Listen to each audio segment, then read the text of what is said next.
vouloir te rendre toute la gloire pour ce moment que tu permets que je puisse, Éternel, parler de toi. Que ma personne soit effacée. Et toi-même, Éternel, tu parles à travers ma bouche.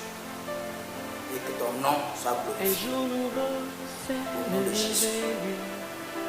Amen. Je vous salue dans le nom précieux de notre Seigneur Jésus. Notre thème est le combat spirituel. Le combat spirituel. Nous savons tous que la vie chrétienne est faite de combat. Depuis le premier jour que nous avons dans notre vie à Jésus, nous sommes dans un combat spirituel.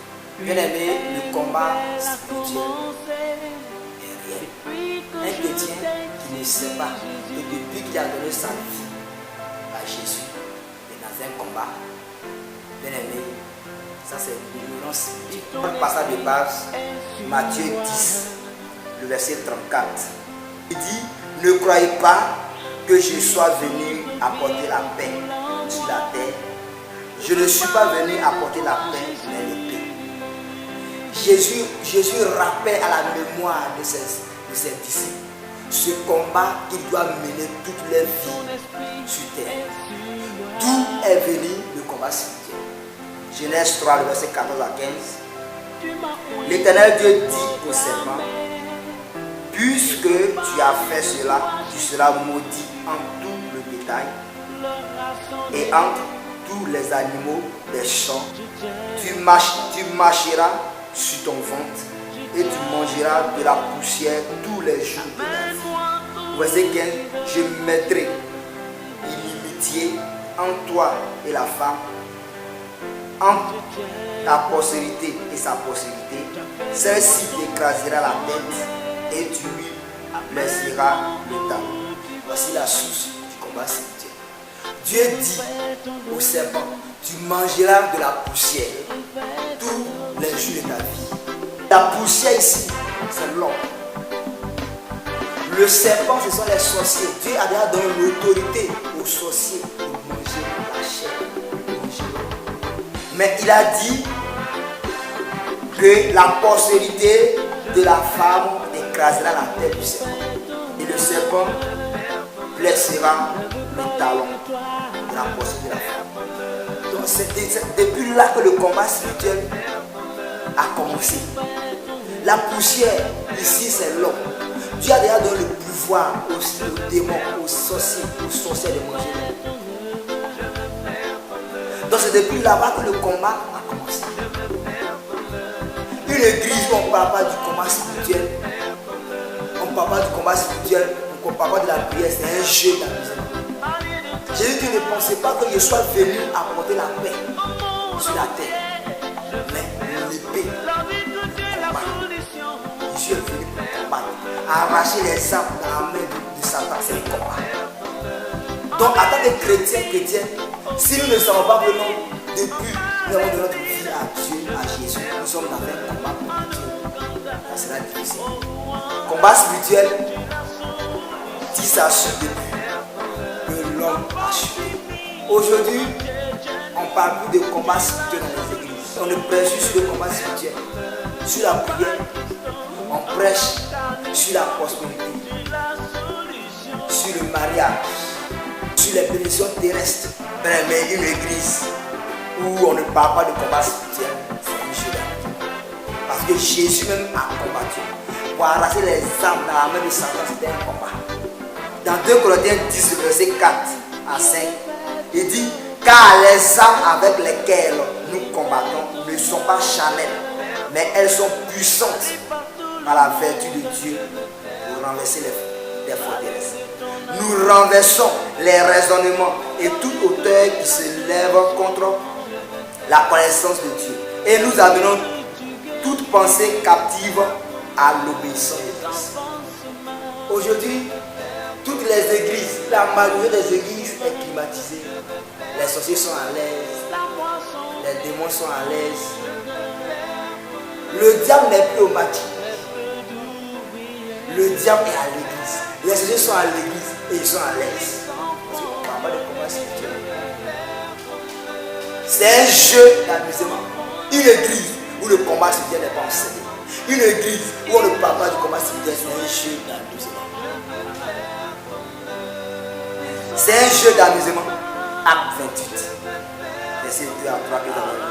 On dit les barbares nous témoignèrent une bienveillance peu commune.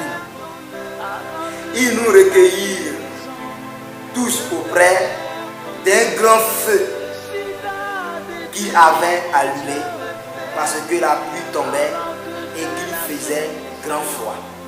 Paul, ayant ramassé un tas de broussailles et l'ayant mis au feu, une vipère en sortit par l'effet de la chaleur et s'attacha à sa peau.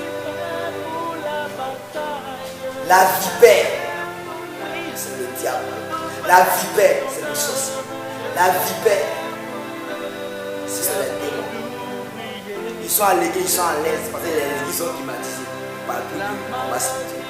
La vipère ne peut pas vivre dans un lieu où il y a la chaleur. Je ne suis pas contre le fait de climatiser les églises, je ne suis pas contre. Mais le combat spirituel d'abord. Parce que le sorcier, il est à l'aise dans la climatisation, il est à l'aise. Il n'y a pas le feu.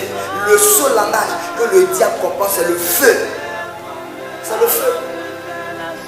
Il faisait grand froid et la vipère était à l'aise. Mais quand Paul a ramassé la broussaille pour mettre dans le feu, la vipère est sortie pour le mordre. Parce que la vipère ne peut pas vivre dans un lieu où il y a le feu. C'est le feu. Le seul langage que le diable comprend, c'est le feu. Ésaïe 66, verset 15 dit: car voici l'Éternel arrive dans un feu et ses chars sont comme un tourbillon. Il convertit sa colère en un brasier et ses menaces en flamme de feu. C'est par le feu que l'Éternel exerce les génies. C'est par son glaive qu'il châtie tout chair. Tout ce que tu as, l'Éternel, sera grand. C'est par le feu que l'Éternel exerce les génies. C'est par son glaive qu'il châtie tout chair. Et tout ce que tu as, l'Éternel, sera grand. Hébreux 12, 29 nous dit: notre Dieu que nous a donné un feu dévorant. Élie a prié et le feu est descendu. Le seul que le diable commence à le feu. La vipère est à l'aise dans les églises maintenant parce que les églises sont climatisées. On parle du combat spirituel, on parle du feu. La vipère est à l'aise, les sorciers sont à l'aise à l'église. Le combat spirituel d'abord, la vipère ne peut pas résister dans le feu. La vipère ne peut pas vivre dans le feu, dans la chaleur. Levons-nous, car la vie chrétienne est un combat. La Bible dit: celui qui persévérera jusqu'à la fin sera sauvé. C'est un combat. Et ce combat dit sa source depuis que l'homme a chuté, depuis que l'homme et la femme ont désobéi à Dieu. C'est de là que le combat spirituel a commencé.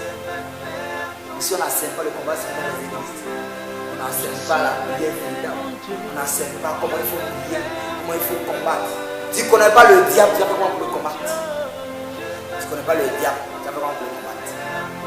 C'est dans l'ignorance totale. C'est le combat spirituel que Jésus a mené toute sa vie sur la terre en guérissant, en délivrant les âmes. Que le Seigneur qui a créé le ciel et la terre vous révèle la vie chrétienne véritable, normale, basée sur le combat spirituel. Un combat que nous devons mener jusqu'à la fin. Que Dieu vous bénisse. Que le Seigneur